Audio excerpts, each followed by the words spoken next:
Welcome back to another episode. It's been a red hot minute. Let's do a Frothy Friday. Oh. Look at that. You know what, sensational.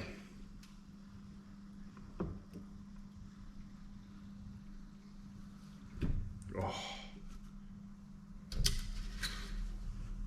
Cheers, Frothy Friday. Let's get it underway.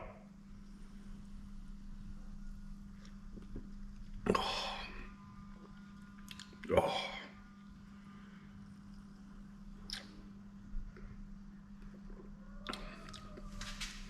Let's get underway. So, Frothy Friday. What's been happening? A lot's been happening. Trailer. The biggest, not regret or anything, but the biggest thing that happened when we were away on a big trip, the trailer somewhat failed. So what happened was all these rivets popped out. Here. Just my fault, 100% my fault. I put alley rivets in. That's all I had at the time and didn't think anything of it. I thought, oh, it'll be right. And it was right. For 2 years, it was right. But wasn't right on some roads. And it just died. Another thing that happened was our ramps used to sit here. Now, what kept happening? I kept breaking straps. And it got annoying. And it got to the point where a ramp fell off. We had to go back and get the bloody thing. So it was a pain in the ass. Yeah. Forever constantly worried about straps and ramps and things like that. So what I ended up doing, you also seen the photos I put up the other day. So I went to Justin and said, righto, this is what I want. So the ramps that I had, we ended up cutting them in half and folding them, mounting them, permanently mounted. Now, I haven't painted anything because I want to see how it works on this next little trip that we're going on. There was two reasons why I did this. For ease, for storage. Now, God forbid, if anything ever happened to me, Beck's responsible. She's going to have to load it somehow, and she is going to have to deal with it. Those ramps were bloody, I think they were 40 kilos each. So it was quite heavy, and for Beck to lift them, she couldn't. She could if she wanted to, but then she's got to get them up to bloody hip height. And it was just a bit much. So that was one reason. Storage was a big thing. Having somewhere to store them was the yeah. A few little things that will. So we're going on this last little trip as our last little shakedown to go before our lap next year. Going, does it work? Does it not work? Now what I've ended up doing. Truck's not here, so because I can't show you. I ended up pulling out one water tank out of the camper. I've got it here, 75 litre water tank. Now we're gonna put it in the trailer as a backup water. Can never have enough water, and I've got the capacity to store it. So we're gonna put one water tank in, and we'll probably put We'll probably either put a diesel tank in or a petrol tank. Now, when we went on our last trip, I took 80 litres of spare petrol. Didn't use it.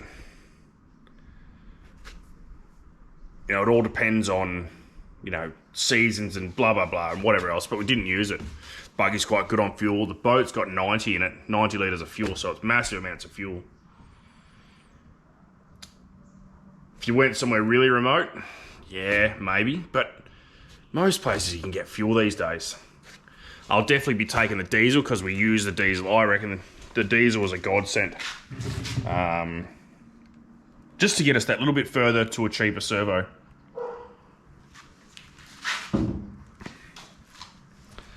So like I said, this will be the last trip before we go on our lap of taking the trailer. Then next year it's going to get a full rebuild. So we're going to pull all the checker plate off. I'm building a new trailer for the boat, same track as the buggy. So it'll be a little alley trailer, still road registered, so we can still tow it behind the truck, but same wheels, same everything. What we found was in the sand, it's quite hard to tow with that buggy, it just doesn't like it. So I thought better tyre, better trailer, we'll be able to do it. And then we won't have to unload, like, so how it works is I need to unhook it, drive the buggy forward, drive it back, blah, blah, blah. I've made the trailer long enough so we can leave it all hooked up when we travel. I just have to make some mods to the front here. You'll see I've taken the box off. The battery is just going to get mounted in a box right here. And that's the only thing that'll be here. There was a winch roller, so I've cut it down and I'll just mount the winch roller on the top there. Just so we can pull the buggy, the boat, it'll come back another tyre, so the tyre will sit here. Then the plan is, I'm gonna move the wheels forward this much. So this wheel, it doesn't sound like much. This wheel will be directly over or a little bit back. So this wheel will sit all the way at the back of the guard. I built all this without the buggy. So that's why it is what it is. And I reckon if I move the wheels and tyres forward, 500 will give me a little bit less ball weight. Now I know you're going to say more ball weight's better, but I've actually got 430 kilos of ball weight now. I moved a few things, so I've probably got 300. Trailer's only 2.8 tonne. So if I could lose 20 or 30 kilos on the ball, I'd be better off. Now I know what you're all going to say of the buggy weighs more, exactly the same. 50 kilos difference in it. So there's no point turning them around.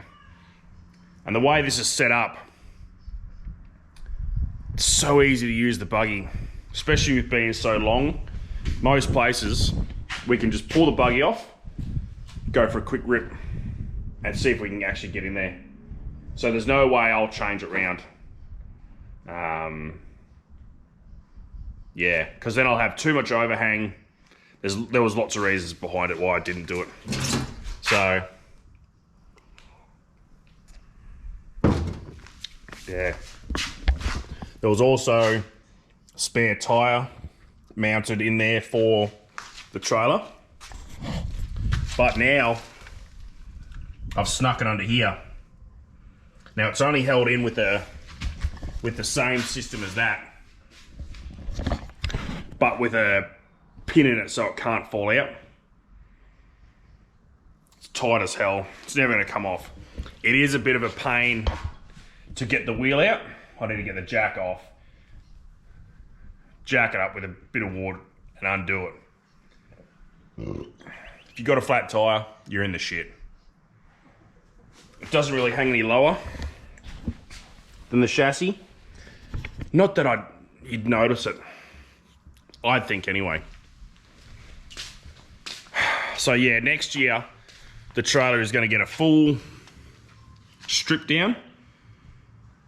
All the Raptor lines peeled off. So sandblast all the checker plate, etch prime it properly so it sticks to it, and then Raptor line it again. And then sandblast the chassis, sandblast the trailer chassis. I was going to galv dip it. It's quite expensive. And for like 1,300 kilos or something, it's like $4 or $5. By the time you acid dip it and then galvanize it. So it works out to be three or 5 grand or something. So it's quite expensive, that. 5 grand at this late in the stage of going on our trip. Doesn't make much sense. So, like I said, make a new trailer. Yeah. It's going to be a big year next year before we go. The trailer is a if at the moment, like if we can stretch the budget. Yeah, stretching the budget's the big one.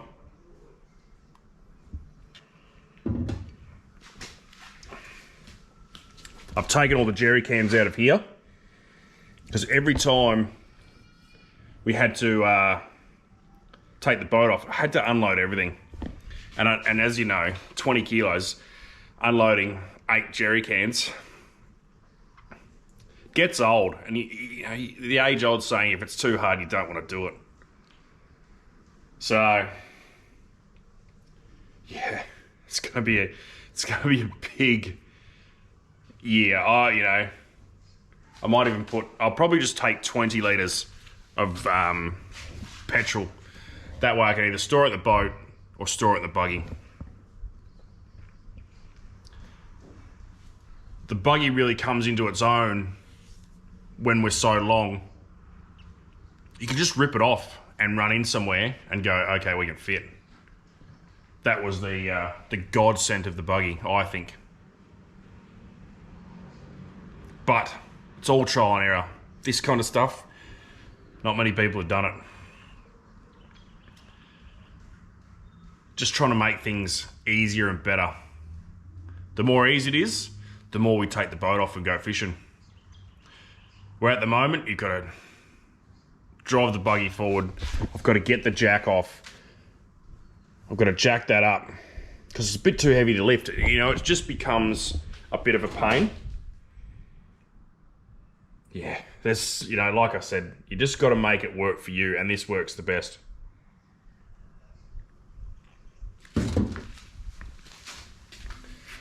The trailer, last time we weighed it, when we did that van weigh, the trailer only come in at, I think it was 2,800 kilos, fully loaded. So we still got a ton and a half of payload we can put on. So essentially I'd like to pull some things out of the truck and put it in here. And I have done, you know, pull 100 litres of water out. And I'd probably put another 100 in the trailer. So we've got 200 litres of water in the trailer. I reckon that's, yeah, next level of travelling. Having 600 or 700 litres of water and not affecting your payload. Yeah.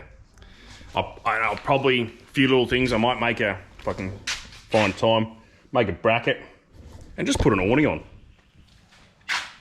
We do have an awning on the camper now. But when the camper's up high, it's too hard to get off. Like, everything's a compromise. But, whatever. Yeah.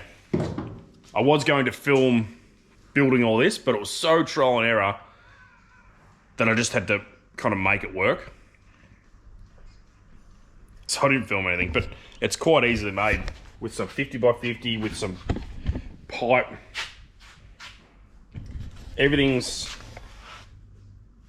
bolted on. So if it ever wanted to put the ramps on the truck, I can. That was the idea behind it. If you want to take the truck for the weekend with just the buggy on, just one bolt and it comes off. And then the ramps are back to normal and you're away. Justin did all this, making brackets and enclose the ends and things like that. Yeah. One thing I will change, I have noticed, is this bracket here is just flat bar. At 5mm, I'll probably change it to angle and it'll take some of that flop out. As you can see, it's a bit, put angle in there, it'll stop all that. But anyway, I'm just dribbling shit now and you listen to all my ideas. Yeah. It's been a while between Frothy Fridays, I know.